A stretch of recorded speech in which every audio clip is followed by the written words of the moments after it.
வணக்கம் தமிழக மக்களே. நேற்று ஏப்ரல் 10 வந்து குக் வித் கோமாளி ஷூட்டுக்காக வந்த இடத்துல வந்து பார்த்தீங்கன்னா கானா வினோத் நம்மளை ட்ரிகர் பண்ணி கானா வினோத், புகழ், மாக்காப்பா ஆனந்த் 3 பேரும் சேர்ந்து என்னை தாக்கி அடிதடியில் ஈடுபட்டாங்க. அது மட்டும் இல்லாமல் மாக்காப்பா வந்து பார்த்தீங்கன்னா மாக்காப்பா ஆனந்த் என்னும் நபர் குடிபோதையில் இரும்பு ராடால் என் காலில் அடித்து ரத்த காயமாயிருக்கு. இதன் காரணமாக இவிபி ஃபிலிம் சிட்டி பக்கத்தில் உள்ள போலீஸ் ஸ்டேஷன் நஸ்ரத் போலீஸ் ஸ்டேஷனில் வந்து பார்த்தீங்கன்னா T6 நஸ்ரத் போலீஸ் ஸ்டேஷனில் நான் கம்ப்ளைண்ட் கொடுத்துருக்கேன். ஓகேங்களா. குக் வித் கோமாளி வந்த உடனே புகழுக்கு வந்து பொறாமையாயிடுச்சு. காலையிலேருந்தே கொஞ்சம் முறைச்சிக்கிட்டே தான் இருந்தா. அப்படி கானா வினோத் சொல்லவே தேவையில்ல, நல்லா தெரிஞ்சுக்காங்க. கானா வினோத் ஒரு நல்ல நபரே கிடையாது. ஓகேங்களா. தேவையில்லாமல் எல்லாரையும் ட்ரிகர் பண்ணி சண்டை போட்டு அவங்களை கெட்டவராங்கிறது அவங்களோட வேலை. என்னத்தை பற்றி, குடும்பத்தை பற்றி ரொம்ப தரைக்கிறவாங்க. அந்த வார்த்தையை சொல்கிறதுக்கே அசிங்கமாக இருக்குது. என்னை பற்றி திட்டலாம், என்னை பற்றி தோல் பண்ணலாம், என்னை பற்றியும் என் குடும்பத்தை பற்றியும் ரொம்ப அசிங்கமாக கானா வினோத் பேசினாரு. அதுக்கு நான் திருப்பி கானா வினோத்தை எதிர்த்து கேட்டதுக்கு புகழும் கானா வினோத்தை சேர்ந்து என்னை அடிச்சு, ஓகேங்களா. புகழ் கூட வந்து பார்த்தீங்கன்னா ஒரு கூடவே ஒரு ஆள் வச்சிருக்காரு. ஸோ அவங்க எல்லாரும் சேர்ந்து என்னை தாக்குனாங்க. நான் ஒரு படித்த மருத்துவராக என்ன பண்ண முடியும்? என்னை தாக்குறப்ப அதை வந்து போலீஸ் ஸ்டேஷனில் தான் நான் கம்ப்ளைண்ட் பண்ண முடியும். ஓகேங்களா. அவங்க ஒரு வார்த்தை சொன்னால் நம்ம ஒரு வார்த்தை சொல்லணும் இல்லையா. அது போக வந்து பார்த்தீங்கன்னா மாக்காப்பா எப்பயுமே ஷூட்டிங்கில் வந்து மது போதையில் தான் இருப்பார். மாக்காப்பா வந்து மது போதையில் என்ன பண்ணுறோம் தெரியாமல் பிரச்சனையை விலைக்கு விடாமல் 2 பேரும் காம்ப்ரமைஸ் பண்ணாமல் கீழே இருக்கிற இரும்பு ராடால் என்னை தாக்கி எனக்கு காலில் ரத்த காயம் ஏற்பட்டிருக்கு.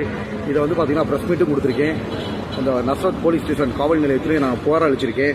கூடிய விரைவில் வந்து பார்த்தீங்கன்னா இவங்க மேலே எல்லாம் அன்சார் அப்படின்ற நபரும், அன்சார், கானா வினோத், அன்சார் இவங்க மேலே வந்து கண்டிப்பாக புகழ் அப்புறம் மாக்காப்பா ஆனந்த் இவங்க மேலே வந்து சட்டப்படி நடவடிக்கை எடுப்பாங்க. போலீஸில் கம்ப்ளைண்ட் பண்ணி CSR காப்பி ரெடி ஆகிட்டு இருக்கு. ஆக்சுவலாக ஒருத்தர் வளர்ந்து வந்துடக்கூடாதுப்பா. இப்போ தாங்க பிக் பாஸ் முன்னாடி 5 படம் நடிச்சிட்டேன். பிக் பாஸ் போயிட்டு எங்கள் குக் வித் கோமாளியும் நானும் வந்துடுவேன் அப்படின்ற பொறாமையில் புகழ் வந்து பார்த்தீங்கன்னா குரேசி இந்த மாதிரி நபர்களெல்லாம் குக் வித் கோமாளியில் வராமல் போனதுக்கு இவங்கெல்லாம் ஒரு காரணம். ஓகேங்களா. யாராவது ஒரு ஆள் குக் வித் கோமாளி வந்துட்டாலே அவங்க வயிற்றுச்சல காலையிலேருந்து அவங்களுக்கு மூஞ்சி செத்து போச்சுங்க. ஏன்னா நான் ப்ரொமோ கண்டென்ட், TRP கண்டென்ட் உள்ளே போயுமே நல்லா தான் பண்ணேன் நான் குக் வித் கோமாளியில் நேற்று நடந்த ஷூட்டிங்கில். இப்போ புகழ்னாலையும் கானா வினோத்னாலையும் எனக்கு குக் வித் கோமாளியில் கிடைச்ச வாய்ப்பு தட்டி போயிடுச்சு. இனிவே இரவேன் இருக்கான். எனக்கு பின்னாடி 8 கோடி மக்கள் இருக்காங்க. கண்டிப்பாக வந்து தப்பு பண்ணவே அணிவிப்பான். புகழ்னாலேயோ மாக்காப்பானாலேயோ கானா வினோத்னாலே என்னோட வளர்ச்சியை யாருனாலையும் தடுத்து நிப்பாட்ட முடியாது. இறைவன் இருக்காரு. கண்டிப்பாக தமிழ் சினிமா உலகில் ஒரு ஹீரோவாக வருவேன். இது பொதுமக்கள் மாக்காப்பா போன்று மது அருந்திவிட்டு மிருகங்களாக இருக்கிற மிருகங்களை பற்றியும், புகழ் போன்ற மது அருந்திட்டு, அதாவது தண்ணி அடிக்கிறது அவங்க சொந்த விஷயம், தண்ணி அடிச்சுட்டு அடுத்தவங்களை போய் தாக்குறது வந்து ஒரு பெரிய விஷயம். ஓகேங்களா. ஸோ இந்த மாதிரி மிருகங்களை பற்றி நான் எல்லாருக்கும் வந்து வெளிச்சம் போட்டு காட்டுறேன்.